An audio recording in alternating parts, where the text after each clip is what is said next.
আপনি কি কখনো খেয়াল করেছেন হঠাৎ করে আপনার বাড়িতে একটি বিড়াল এসে আশ্রয় নেয় এবং কিছুদিন পরই সেই বিড়ালটি আপনার বাড়িতেই বাচ্চা দেয়? অনেকে এটাকে কেবল একটি সাধারণ ঘটনা বলে ভাবেন, কিন্তু পুরাণ, শাস্ত্র, এমনকি অনেক গৃহসংহিতা পর্যন্ত বলছে এই ঘটনায় লুকিয়ে আছে দেবীর ইঙ্গিত, ঈশ্বরের এক অদ্ভুত সংকেত। নমস্কার, কৃষ্ণকথাতে আপনাদের সবাইকে স্বাগত।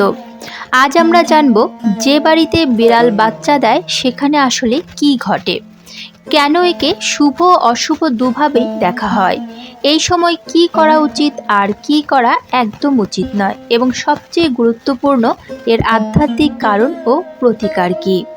চলুন তাহলে দেরি না করে শুরু করা যাক আজকের এই ভিডিও। বিড়াল এক রহস্যময় প্রাণী। হিন্দু শাস্ত্রে বিড়ালকে বলা হয়েছে মা শক্তির ছায়া, বিশেষ করে ষষ্ঠী দেবী, যিনি শিশু ও সন্তান রক্ষার দেবী।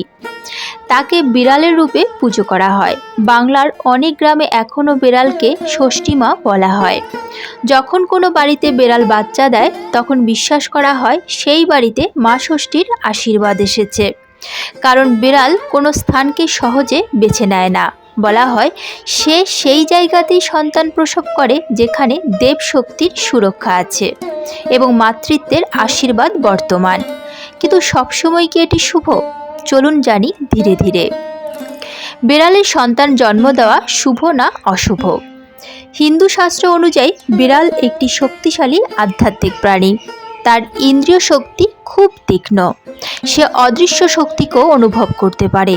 যখন কোনো বাড়িতে সে বাচ্চা দেয় তখন তিনটি সম্ভাবনা তৈরি হয়। যেমন 1 নম্বর হলো দেবীর আশীর্বাদ।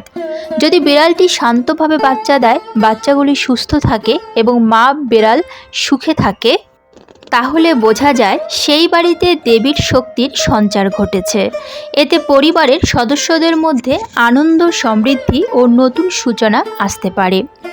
অনেক পুরনো লোককথায় বলা হয়েছে যে বাড়িতে বিড়াল বাচ্চা দেয় সেই বাড়ির কোনো নারী সদস্য শীঘ্রই ভালো সংবাদ পেতে পারেন, যেমন সন্তান লাভের সুখবর, বিবাহের সম্বন্ধ অথবা অর্থ ও ভাগ্যের উন্নতি।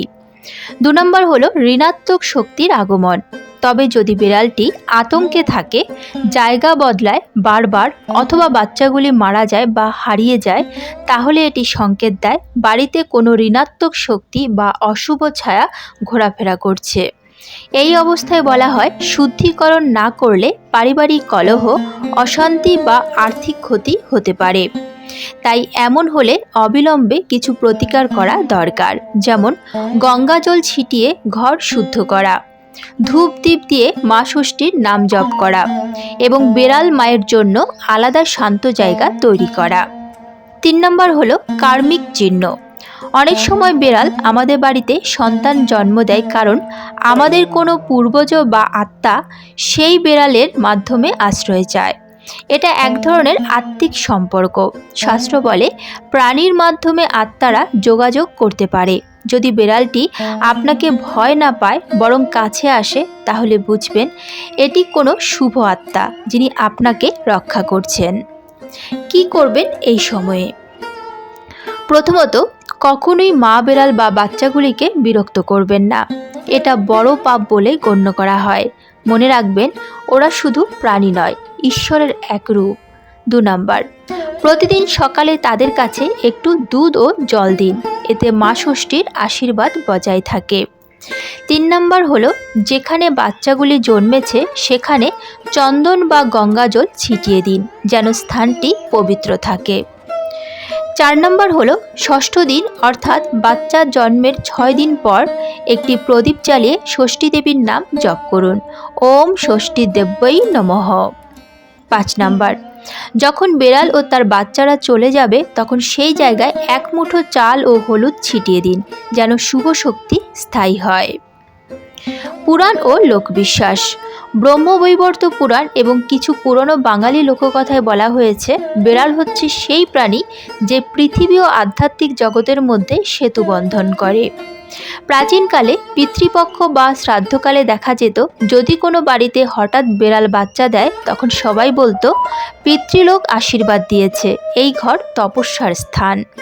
তবে কিছু ক্ষেত্রে যদি বাচ্চাগুলি বারবার মারা যায় বা অদৃশ্য হয়, তবে মনে করা হতো সেই বাড়িতে কেউ অপবিত্র বস্তু রেখেছে বা ঋণাত্মক শক্তি সক্রিয় আছে। তখন গঙ্গাজল, ধূপ ও শুদ্ধ মন্ত্রপাঠের মাধ্যমে সেই শক্তি দূর করা হতো। আধুনিক ব্যাখ্যা: বৈজ্ঞানিক দৃষ্টিকোণ থেকে দেখলে বিড়াল এমন জায়গাতেই বাচ্চা দেয় যেখানে সে নিরাপদ বোধ করে। অর্থাৎ আপনার বাড়িতে ইতিবাচক শক্তি, শান্ত পরিবেশ ও স্নেহ আছে বলে সে বাচ্চা দিতে এসেছে। তাহলে ভাবুন, এটা কি কেবল কাকতালীয় নাকি সত্যি ঈশ্বরের সংকেত? সতর্কতা ও সাবধানতা: যদি বিড়াল বাচ্চা দেয় এমন জায়গায় যেখানে আপনি প্রতিদিন ব্যবহার করেন, যেমন রান্নাঘর বা ঘরের কোনো কোণ, তবে কিছু নিয়ম মানা খুব দরকার। ঘরটা কিছুদিন পরিষ্কার না করাই ভালো, কারণ ওখানে মা ষষ্ঠী বিরাজ করছেন। ঘরে ঝগড়া, উচ্চস্বরে কথা বলা বা অপবিত্র কাজ করা একদমই নয়। যখন বাচ্চারা হাঁটতে শেখে তখন তাদের আশেপাশে একটি প্রদীপ জ্বালিয়ে রাখুন সন্ধেবেলায়। আশীর্বাদ ও সমৃদ্ধির লক্ষণ: যখন বিড়ালের বাচ্চারা সুস্থভাবে বড় হয় এবং পরে নিজেরাই নতুন জায়গায় চলে যায়, তখন সেই বাড়িতে ধীরে ধীরে অর্থ, শান্তি ও সৌভাগ্যের আগমন ঘটে। অনেকে বলেন এই ঘটনার কয়েক মাসের মধ্যেই বাড়ির কোনো সদস্যের জীবনে ভাগ্য পরিবর্তন ঘটে। কারো চাকরি হয়, কারো সুপ্ত সমস্যা মেটে, আবার কারো জীবনে আসে নতুন সম্পর্কের সুখ। যদি কোনো কারণে বিড়াল বাচ্চাটি দিতে মারা যায় অথবা বাচ্চাগুলি হারিয়ে যায়, তাহলে কিছু প্রতিকার অবশ্যই করবেন। যেমন গৃহের 4 কোণে গঙ্গাজল ছিটিয়ে দিন, শুদ্ধ বেলপাতা বা তুলসী পাতা দিয়ে ঘর শুদ্ধ করুন, একদিন নিরামিষ আহার করে মা ষষ্ঠীর নাম জপ করুন এবং একটি মেয়ে বিড়ালকে দুধ ও রুটি খাওয়ান। এটি সবচেয়ে কার্যকর প্রতিকার। বিড়াল আমাদের জীবনের এক অবিচ্ছেদ্য অংশ। সে শুধু প্রাণী নয়, সে এক রক্ষাকর্তা শক্তি। যদি কোনো বিড়াল আপনার বাড়িতে সন্তান জন্ম দেয়, তাহলে তাকে তাড়াবেন না, তাকে আশীর্বাদ দিন, কারণ হয়তো সে এসেছে আপনাকে কোনো বিপদ থেকে বাঁচাতে। জগতে প্রতিটি প্রাণীর মধ্যে ঈশ্বর বিরাজ করেন। মা ষষ্ঠীর আশীর্বাদে আপনার ঘরে যেন সর্বদা থাকে শান্তি, সমৃদ্ধি ও সন্তানের কল্যাণ। বিড়ালকে ভালোবাসুন, কারণ তার আশীর্বাদে লুকিয়ে আছে আপনার ভাগ্যের চাবি। জয় মা ষষ্ঠী দেবী।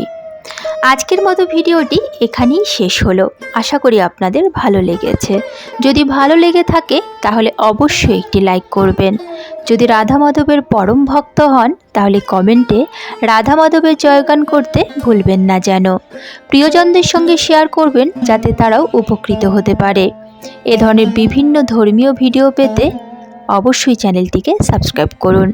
আজ তাহলে এই পর্যন্তই, দেখা হচ্ছে পরবর্তী ভিডিওতে। ভালো থাকবেন, সুস্থ থাকবেন। জয় শ্রীকৃষ্ণ। রাধে রাধে।